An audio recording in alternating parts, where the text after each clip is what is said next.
Memorandum of association and articles of association दो बहुत important documents हैं जो कि कंपनी के प्रोमोटर्स को बनवाने होते हैं और उसके बाद रजिस्ट्रार ऑफ कंपनीज़ को फाइल कराने होते हैं। तो आज इस वीडियो में हम बात करेंगे मेमोरेंडम ऑफ एसोसिएशन की। ठीक है, इसका मीनिंग, इसकी इम्पोर्टेंस, पर्पस और उसके बाद इसके जो मेन 6 क्लाउज होते हैं ना, 6 कंटेंट भी बोल देते हैं उनको, सब्जेक्ट मैटर या फिर क्लाउज, उनको डिस्कस करेंगे। तो सबसे पहले बात करते हैं कि मीनिंग क्या है मेमोरेंडम ऑफ एसोसिएशन का। एज वी ऑलरेडी डिस्कस्ड कि बहुत इंपॉर्टेंट डॉक्यूमेंट है ये कंपनी का, जिसे कंपनी का चार्टर भी बोला जाता है। ठीक है, सबसे इम्पोर्टेंट डॉक्यूमेंट है, मेन डॉक्यूमेंट है, प्रिंसिपल डॉक्यूमेंट है। इसमें क्या लिखा जाता है, इसमें कंपनी के राइट्स एंड ऑब्जेक्ट को लिखा जाता है कि कंपनी के क्या क्या राइट्स हैं, और दूसरी चीज़ कंपनी के ऑब्जेक्टिव्स क्या क्या हैं, कंपनी के एम क्या हैं, कंपनी को क्यों बनाया गया है। ठीक है, कंपनी के एम्स एंड ऑब्जेक्टिव्स यहाँ पे लिखे जाते हैं। और अगर कोई भी एक्टिविटी मेमोरेंडम में स्पेसिफिक ऑब्जेक्टिव से बाहर की जाती है, यानी कि ऐसी कोई एक्टिविटी की जाती है जो कि कंपनी के ऑब्जेक्टिव के दायरे में नहीं आती, ठीक है, कंपनी के ऑब्जेक्टिव के दायरे में नहीं आएगी, तो मतलब मेमोरेंडम के दायरे में भी नहीं आएगी वो, क्योंकि मेमोरेंडम में ऑब्जेक्टिव्स ही लिखे जाते हैं ना। तो ऑब्जेक्टिव के दायरे में जो नहीं आएगी एक्टिविटी, उस एक्टिविटी को क्या बोलेंगे, अल्ट्रा वायरस एक्टिविटी। ठीक है, और जो कि वॉइड मानी जाएगी। उसके बाद बात करती हैं फीचर्स क्या होती हैं। मेमोरेंडम ऑफ एसोसिएशन के क्या क्या फीचर्स होती हैं। सबसे पहला है चार्टर ऑफ द कंपनी। जो मेमोरेंडम ऑफ एसोसिएशन है वो बहुत मेन डॉक्यूमेंट है, प्रिंसिपल डॉक्यूमेंट है एक कंपनी का, इसीलिए हम इसे क्या बोलते हैं, एक कंपनी का चार्टर बोलते हैं, क्योंकि इसे बनवाना मैंडेटरी है एक कंपनी के लिए। बिना मेमोरेंडम ऑफ एसोसिएशन के एक कंपनी रजिस्टर नहीं हो सकती, रजिस्ट्रेशन करवाने के लिए इसे बनवाना बहुत ज़रूरी है। दूसरी चीज़ है it defines the limitations of the company. ये जो मेमोरेंडम है वो कंपनी की लिमिट्स भी डिफ़ाइन करता है।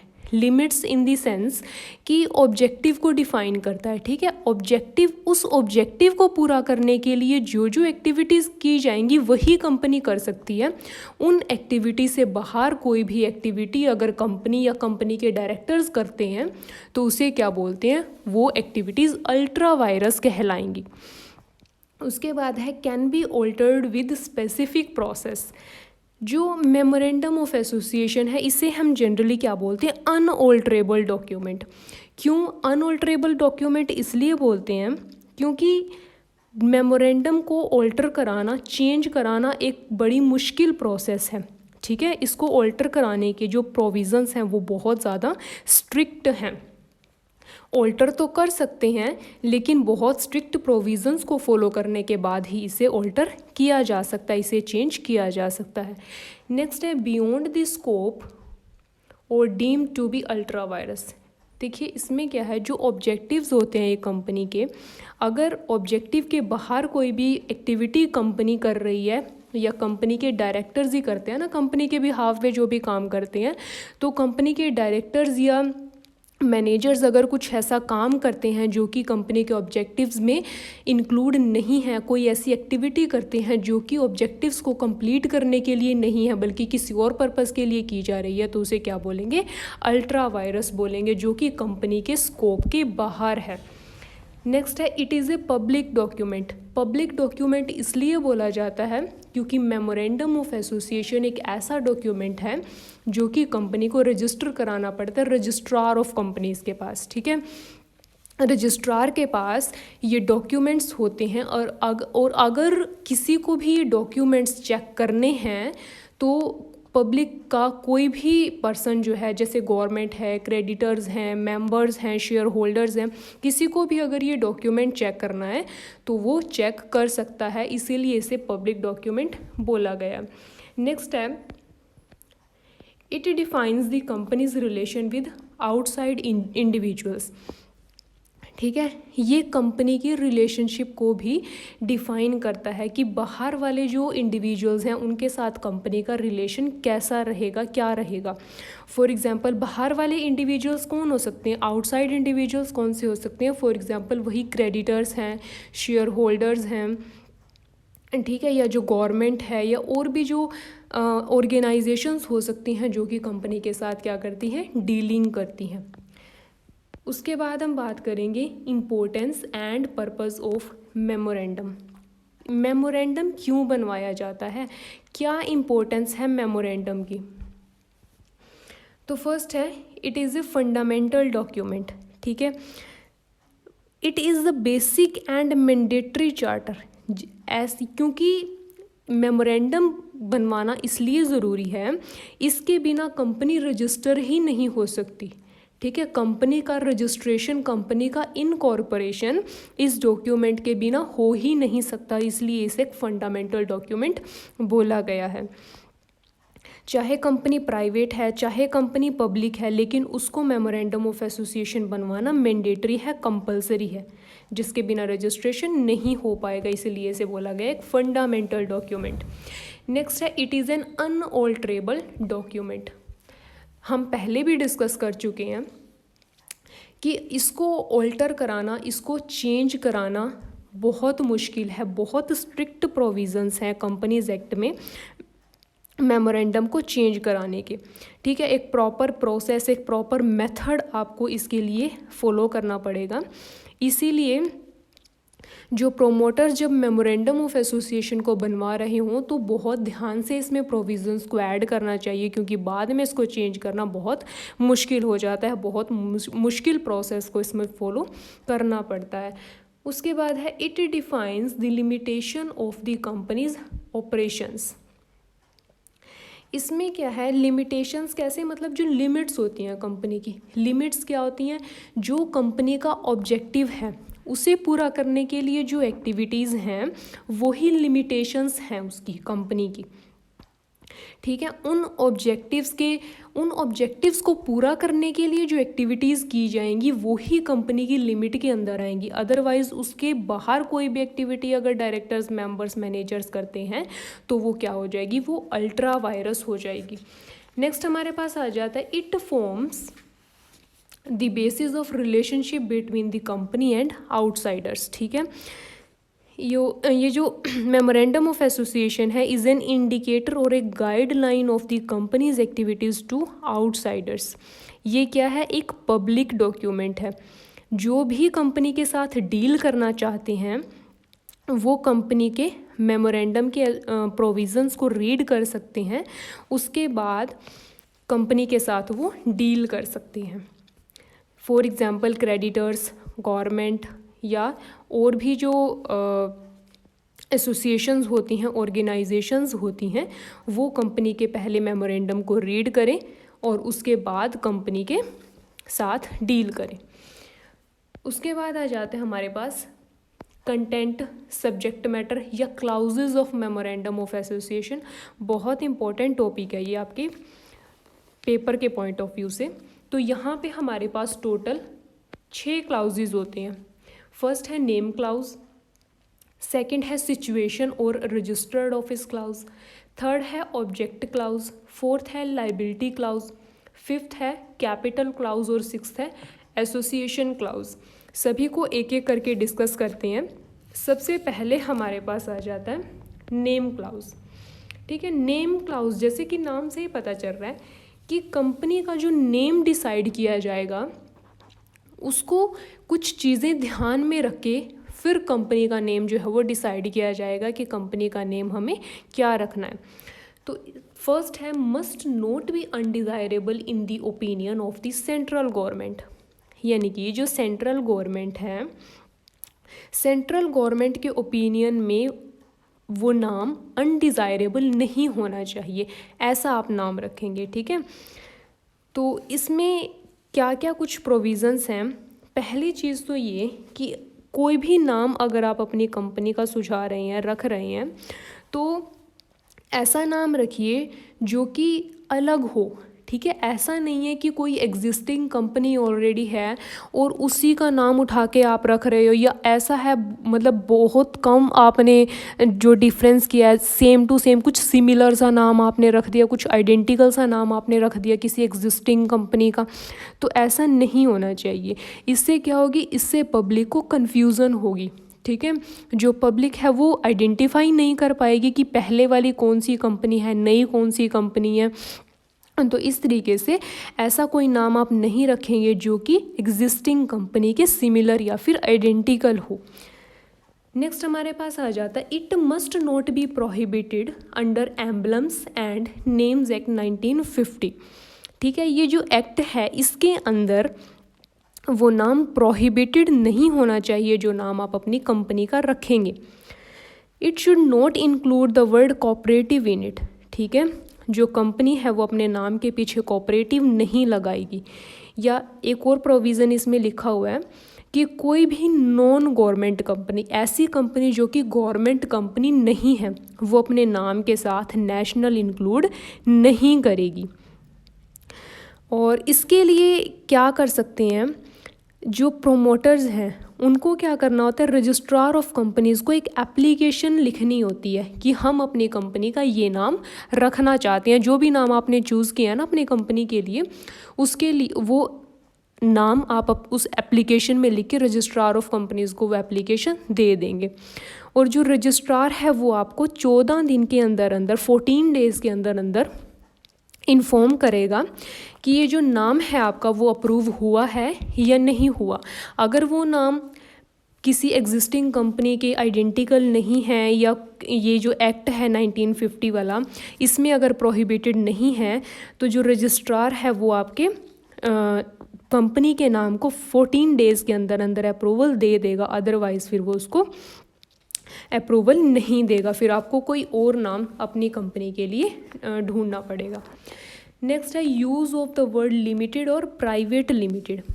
देखिए, जो कंपनीज़ होती हैं, पब्लिक कंपनीज़ और प्राइवेट कंपनीज़ है ना, जो पब्लिक कंपनीज़ होती हैं और जिन पब्लिक कंपनीज़ की लायबिलिटी लिमिटेड होती है, उन कंपनी को कंपलसरी होता है कि वो अपने नाम के पीछे, अपनी कंपनी के नाम के पीछे वो लिमिटेड वर्ड लगाएंगे, है ना।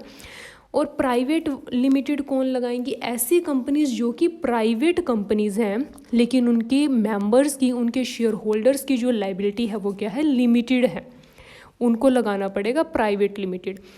पब्लिक कंपनीज लगाएंगी लिमिटेड और प्राइवेट कंपनीज लगाएंगी प्राइवेट लिमिटेड। ठीक है, जिनके मेंबर्स की लायबिलिटी क्या है, लिमिटेड है, अनलिमिटेड नहीं है। नेक्स्ट है licence to drop the word limited.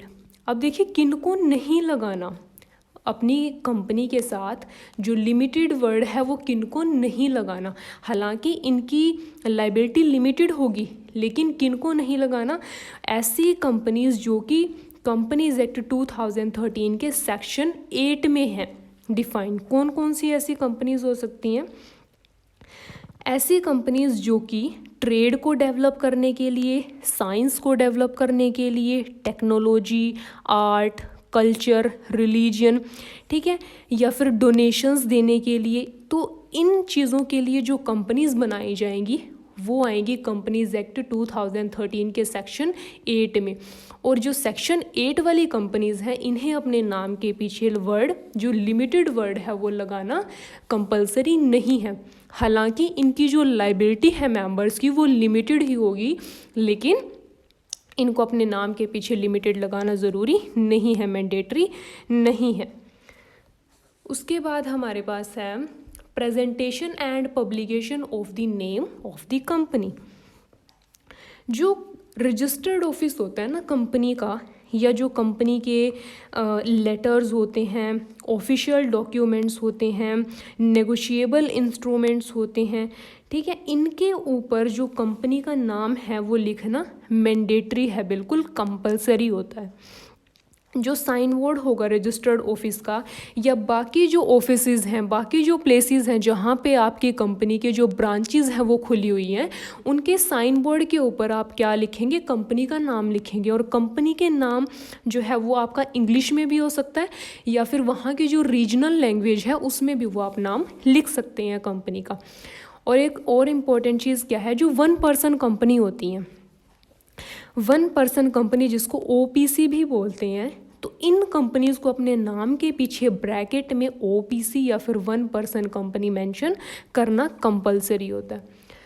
उसके बाद सेकंड क्लाउज हमारे पास आ जाता है सिचुएशन और रजिस्टर्ड ऑफिस क्लाउज। ठीक है, इसमें क्या होता है, इस क्लाउज में कंपनी के जो रजिस्टर्ड ऑफिस है या फिर जो मेन एरिया है, जो मेन जहाँ पे वो कंपनी काम कर रही है, ठीक है, उसका मेन रजिस्टर्ड ऑफिस का इसमें एड्रेस होता है कि कहाँ पे वो कंपनी लोकेटेड है। उसका स्टेट का नाम, कंपनी के स्टेट का नाम, सिटी का नाम और प्रॉपर जो एड्रेस होता है कंपनी का, वो सारी चीज़ें उसमें मेंशन होती हैं। ये क्यों करना पड़ता है, कंपनी का डोमिसाइल बनवाने के लिए। ठीक है, इससे तो पता चलेगा कि कंपनी की नेशनैलिटी क्या है, कंपनी इंडियन है या फॉरेन है, या फिर कंपनी के ऊपर कौन से लॉज, कौन से लोकल लॉज जो हैं कंपनी के ऊपर काम करेंगे। ठीक है, local laws that will govern its operations. उसके बाद एक और इम्पोर्टेंट चीज़ है, in general the memorandum of association of a company must contain the complete address। जो मेमोरेंडम ऑफ एसोसिएशन है उसके सिचुएशन और रजिस्टर्ड ऑफिस क्लाउज जिसकी हम बात कर रहे हैं, इसमें कंपनी का कंप्लीट एड्रेस होना चाहिए। और अगर ऐसा नहीं होता है, अगर मेमोरेंडम में एड्रेस नहीं दिया कंपनी का, तो क्या होगा, तो प्रोमोटर्स को या जो डायरेक्टर्स होते हैं कंपनी के, उनको रजिस्ट्रेशन के 30 दिन के अंदर अंदर रजिस्ट्रार ऑफ कंपनीज़ को कंपनी का नेम सेंड करना, कंपनी का जो एड्रेस है वो सेंड करना पड़ेगा। ठीक है, 30 दिन के अंदर अंदर किसे करेंगे, रजिस्ट्रार ऑफ कंपनीज़ को। कब करेंगे, डेट ऑफ इनकॉर्पोरेशन के विदिन 30 डेज। उसके बाद हमारे पास आ जाता है The registered office of the company is the place where all the legal documents and books of accounts of the company are kept। ठीक है, जो भी कंपनी के लीगल डॉक्यूमेंट्स हैं या जो भी कंपनी के बुक्स ऑफ अकाउंट्स हैं, वो सभी कहाँ रखे जाएंगे, रजिस्टर्ड ऑफिस में रखे जाएंगे। और इसी रजिस्टर्ड ऑफिस का एड्रेस आप कहाँ लिखेंगे, सिचुएशन और रजिस्टर्ड ऑफिस क्लाउज में, मेमोरेंडम के सेकेंड क्लाउज में। नेक्स्ट हमारे पास आ जाता है ऑब्जेक्ट क्लाउज। ठीक है, ऑब्जेक्ट क्लाउज क्या है, वो मेन ऑब्जेक्ट, वो मेन एम जिसके लिए वो कंपनी बनाई गई है। ठीक है, क्योंकि ऑब्जेक्ट से ही पता चलेगा कि कौन कौन सी एक्टिविटीज़ वो कंपनी कर सकती है, क्योंकि कंपनी वही एक्टिविटीज़ कर सकती है जो कि इस ऑब्जेक्टिव को पूरा करने के लिए ज़रूरी हैं, जो एक्टिविटीज़। ठीक है, और अगर कंपनी अपनी लिमिट्स क्रॉस करती है, ऑब्जेक्टिव्स के बाहर कोई एक्टिविटी करती है, ठीक है, some acts which is beyond the scope of its activity, तो उसे क्या मानेंगे, अल्ट्रा वायरस मानेंगे। ठीक है, ऐसे किसी भी एक्ट को क्या माना जाएगा, अल्ट्रा वायरस माना जाएगा। उसके बाद हमें क्यों ज़रूरत है मेमोरेंडम में कंपनी के ऑब्जेक्ट लिखने की, क्या ज़रूरत है, सबसे इम्पोर्टेंट इसके 2 रीज़न्स हैं। पहली चीज़ तो ये, क्योंकि जो कंपनीज़ हैं वो पैसा यूज़ करती हैं इन्वेस्टर्स का, शेयर होल्डर्स का। ठीक है, तो शेयर होल्डर को पता तो लगना चाहिए कि जो हम पैसा दे रहे हैं कंपनी को, वो कंपनी कहाँ लगा रही है उस पैसे को, किस ऑब्जेक्ट को पूरा करने के लिए वो कंपनी पैसा यूज़ कर रही है। तो पहली चीज़ तो ये, ठीक है, इन्वेस्टर को बताने के लिए कि उनका पैसा कहाँ यूज़ किया जा रहा है। सेकंड इम्पोर्टेंट चीज़ क्या है, क्रेडिटर्स और मेंबर्स को बताने के लिए कि कंपनी के क्या क्या राइट्स हैं। ठीक है, कंपनी कहाँ कहाँ अपने राइट्स का यूज़ कर सकती है। और एक इम्पोर्टेंट चीज़ जो ऑब्जेक्ट क्लाउज में और आ जाएगी, वो क्या है कि जो सब्सक्राइबर्स होते हैं ना मेमोरेंडम के, यानी कि मेमोरेंडम पे जो साइन करते हैं इनिशियल लोग जो होते हैं, वो होते हैं सब्सक्राइबर्स ऑफ द मेमोरेंडम। तो जो सब्सक्राइबर्स होते हैं मेमोरेंडम के, उनके पास प्रॉपर राइट होता है, वो कंपनी के लिए कुछ भी ऑब्जेक्ट चूज़ कर सकते हैं, ठीक है, उनको पूरी फ्रीडम होती है ऑब्जेक्ट चूज़ करने की। लेकिन एक रेस्ट्रिक्शन क्या होगी, वो जो सब्सक्राइबर्स हैं जो ऑब्जेक्ट कंपनी के लिए चूज़ कर रहे हैं वो इमोरल और इलीगल नहीं होना चाहिए, या फिर जो कंपनीज एक्ट के प्रोविजंस है उसके अगेंस्ट नहीं होना चाहिए, ठीक है। कोई भी ऑब्जेक्ट चूज़ करेंगे लेकिन इमोरल, इलीगल या फिर कंपनीज एक्ट के प्रोविज़न के अगेंस्ट नहीं होना चाहिए को जो भी ऑब्जेक्टिव वो चूज़ कर रहे हैं कंपनी के लिए। नेक्स्ट हमारे पास आ जाता है लाइबिलिटी क्लाउज। देखिए लाइबिलिटी क्लाउज में क्या होता है, इससे पता चलेगा कि जो कंपनी है, कंपनी के जो मेंबर्स हैं उनकी लाइबिलिटी लिमिटेड है या फिर अनलिमिटेड है। लिमिटेड लाइबिलिटी हो सकती है या लिमिटेड बाय शेयर्स भी हो सकती है और लिमिटेड बाय गारंटी भी हो सकती है। तो इसमें क्या होता है,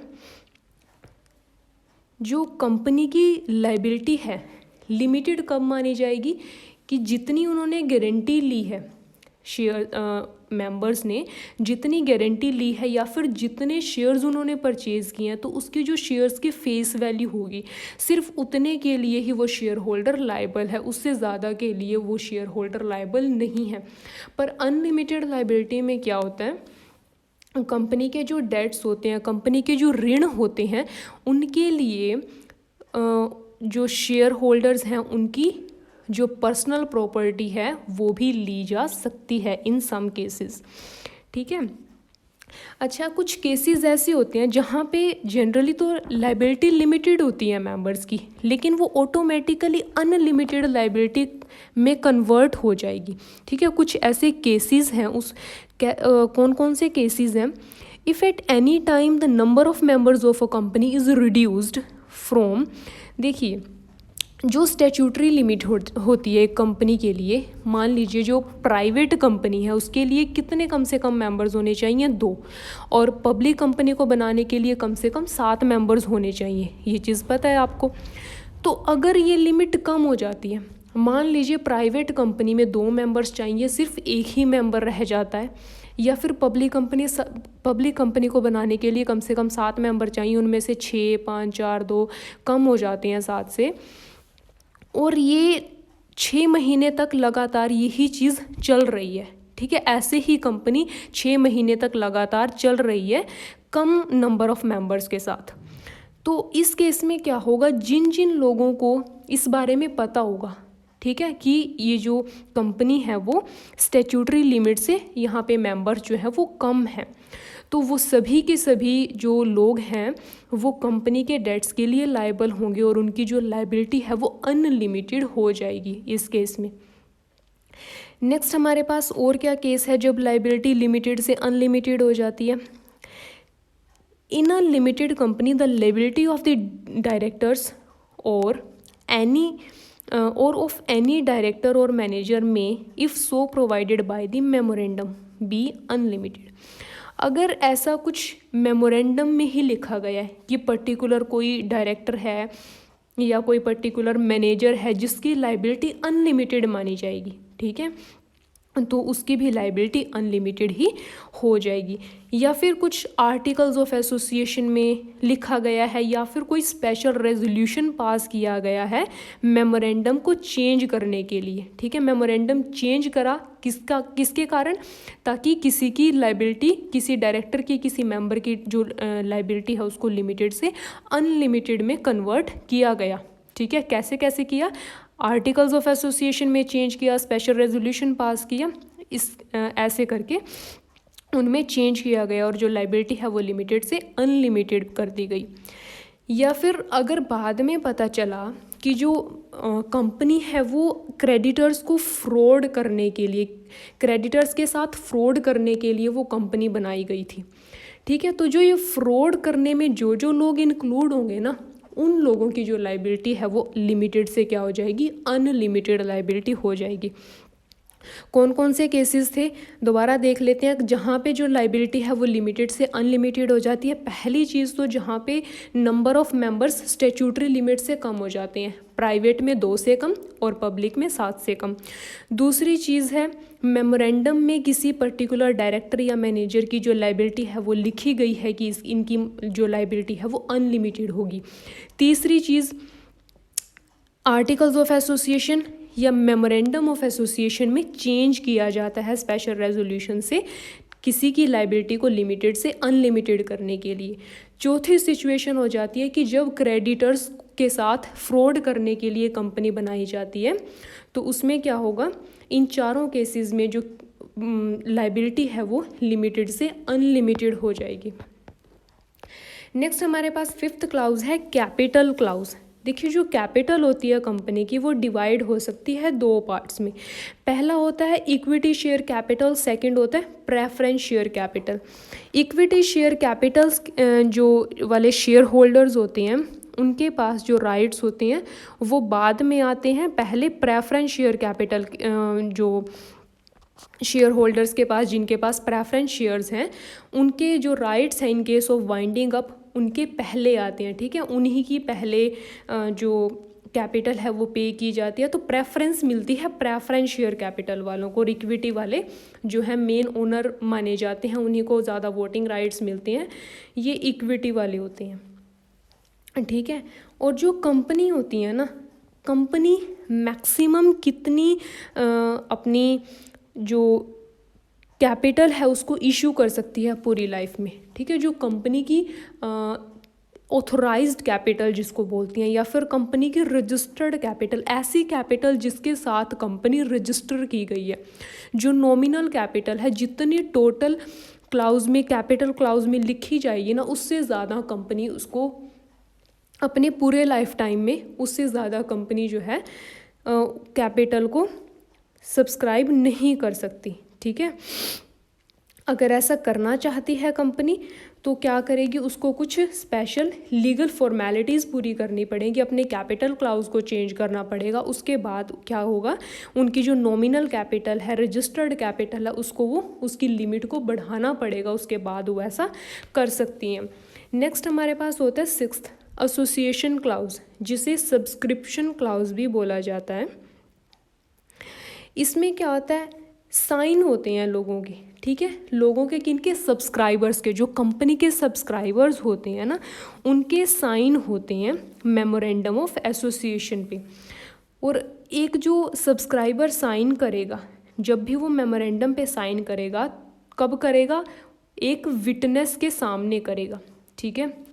यानी कि जब भी सब्सक्राइबर मेमोरेंडम ऑफ एसोसिएशन के ऊपर साइन कर रहा है तो वो एक विटनेस के सामने करेगा, ऐसे ही नहीं कर देगा। और ये सब्सक्राइबर्स कितने होने चाहिए, प्राइवेट कंपनी के केस में 2 सब्सक्राइबर्स, और जो पब्लिक कंपनी है उस केस में 7 पर्सन्स जो हैं वो सब्सक्राइबर्स होंगे एक कंपनी